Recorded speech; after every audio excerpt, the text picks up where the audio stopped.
You're listening to Soundside. I'm Libby Denkman. Governor Ferguson continues to defy demands from the Trump administration to end Washington's sanctuary state policies. But lawmakers say there's one place where protections for immigrants are falling short: state prisons. That, says Tacoma State Representative Sharlett Mena, means the state is not doing everything it could to keep Washingtonians safe. According to reporting from the Washington State Standard, dozens of lawmakers are calling for the State Department of Corrections to change the way it interacts with immigration and customs enforcement. That effort may see some headwinds, however. Governor Bob Ferguson and Attorney General Nick Brown both have said they don't see any need to alter state policy. Washington State Standard reporter Jake Goldstein-Street has been following this, and he joins me now. Jake, welcome back to Soundside. Thanks for being here. Thanks for having me. So we have this Keep Washington Working Act here, which dictates how local law enforcement can interact with ICE. Under that law, what are those interactions generally supposed to look like? Well, there's not supposed to be much of any interaction at all. I think the main issue that the law was looking to challenge back in 2019 when it was passed during the first Trump administration is just trying to limit information sharing between police and immigration authorities, mainly Immigrations and Customs Enforcement, ICE, that deals with not asking people their immigration status, so that can't, you never have the information, so that can't be shared with ICE, that sort of thing. Not holding people so that ICE can interview them, those sorts of things that they were trying to limit, trying to make sure that local police resources were going toward local policing needs and not these federal immigration ideas. Yeah, I've talked to local police chiefs and sheriffs who say this is about making sure that local communities continue to work with us. I mean, it's basic trust in, knowing that when you call the police, that is not going to lead to an immigration arrest for your family member or your neighbor. They want to keep those pipelines of information open. So how is this different, Jake, for state prisons? How do prisons interact with federal immigration enforcement? Sure. So like you said, the Department of Corrections, which runs Washington's state prison system, is the exception to this law, in some ways at least. They, when people are newly admitted into prison, can ask for citizenship status, country of origin. They don't verify that information. People who are asked that question don't have to answer it, but they basically keep that information. So if an embassy comes to the state and asks, how many people from our country are being held in your prisons, they can answer that question.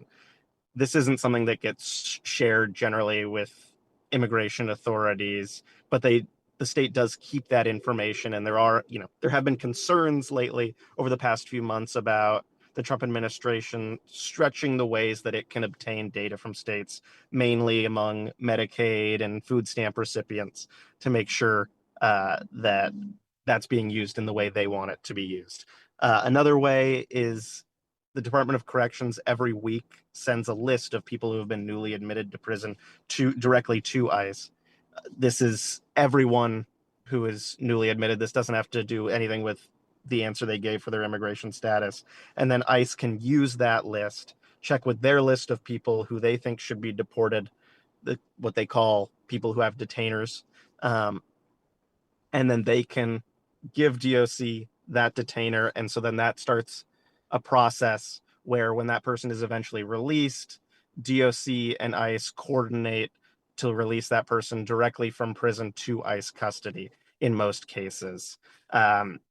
We got data from the State Department of Corrections that shows obviously this doesn't happen in every case. Not everyone who has one of these detainers who's released from prison gets picked up by ICE.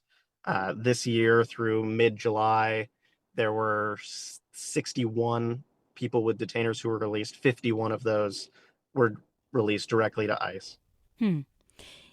And you talked to at least one lawmaker, and you reported on dozens more who feel this way, who want to close this loophole. What do they say about this? What's the problem with this information sharing between the Department of Corrections and ICE? Sure. I think it just, and these are all Democratic lawmakers, so you can guess how they feel about the president's immigration agenda at this point. But they're trying to find any way that they can to limit that influence here in Washington and protect those communities. Like you said, Representative Mena, one thing that she pointed out is on those weekly lists that I just mentioned that are sent from the Department of Corrections to ICE, why is the state volunteering to send that information each week? Why isn't the state waiting for ICE, for example, to request information about a specific person or request those lists instead of just volunteering that information? Do we have to be asking about, like I said, immigration status and country of origin when people come into prison? Are these things that we still need to be doing as a state? Those are the questions that she's asking, looking to see not necessarily if we need to close all information sharing, make it a complete stonewall, but ways that the state can make it more difficult for ICE to get information from Washington. I guess that's my question when it comes to their position, the Democratic lawmakers here, which is there is a lot of criticism of the Trump administration, the way it's conducting immigration raids, the way it's picking up people without criminal records who have just civil infractions, maybe for overstaying visas, things like that. But when it comes to people who are convicted of serious crimes, there doesn't seem to be debate, at least at the top level of the party, Democrats saying, people convicted of serious crimes should not be deported or subject to immigration proceedings. Is Representative Mena or any of these folks, are they arguing that if somebody is convicted of a serious crime that they should be able to stay in the country? Or are they simply trying to make things more difficult between state officials and ICE? That's an interesting question. I would say not necessarily they're trying to help these people stay more than others. It's more a question of due process and making sure that all T's are crossed and I's are dotted to make sure that people have their rights valued, instead of just ICE can pick them up and then as we've seen, it can be there can be barriers to transparency and people can be deported without much due process. Yeah.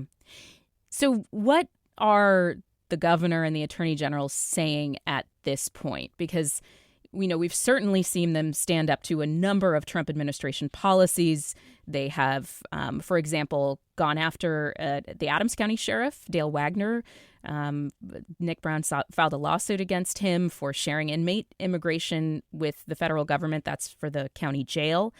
But what are the governor and the attorney general saying about this loophole, the Department of Corrections, state prisons communication with ICE?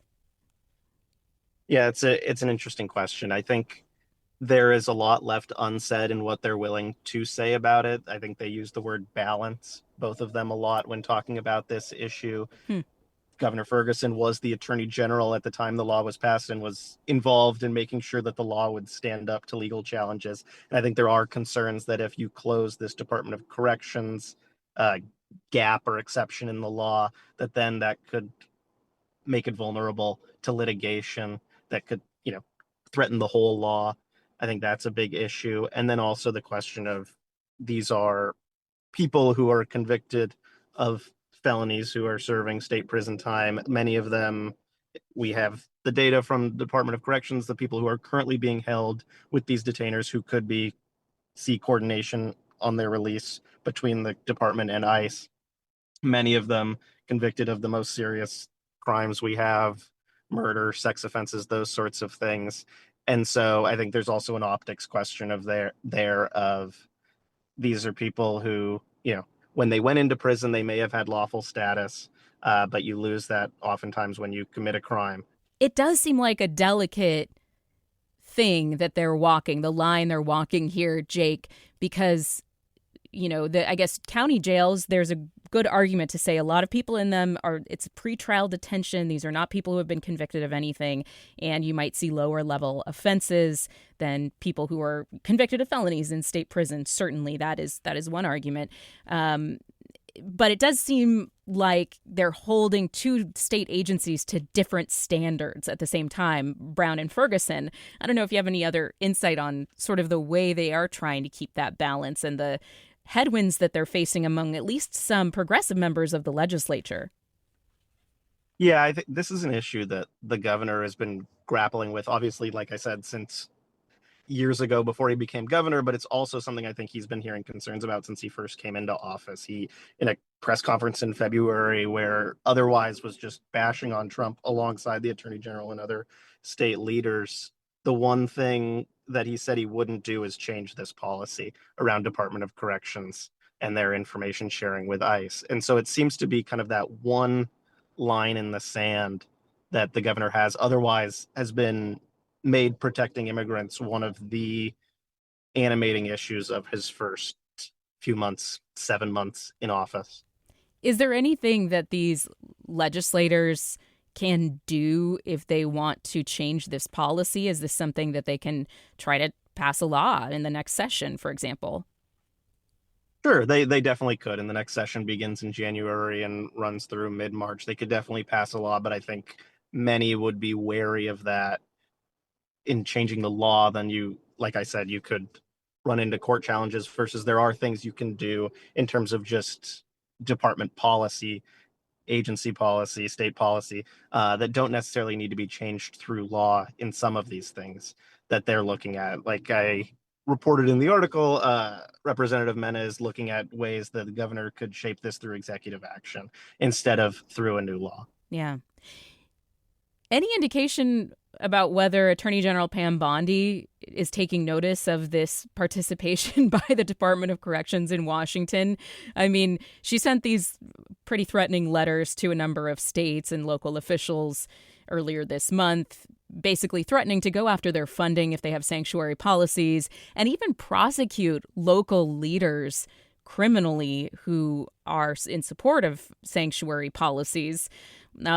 Any update on where that standoff stands, Jake? I know you've reported on that as well. Sure. I mean, as of last week, I don't think the governor has heard back from the letter he sent a week ago today, strongly rebuking those threats from the attorney general, the U.S. attorney general, that is.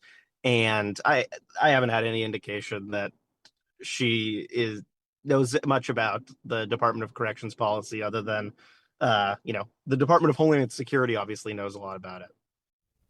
And there's, a lot of other cities right now, Chicago chief among them, that are in a pretty high profile standoff with the president and the Justice Department and taking a lot of that attention, I assume, from Washington and the intricacies of the way it participates in information sharing with ICE.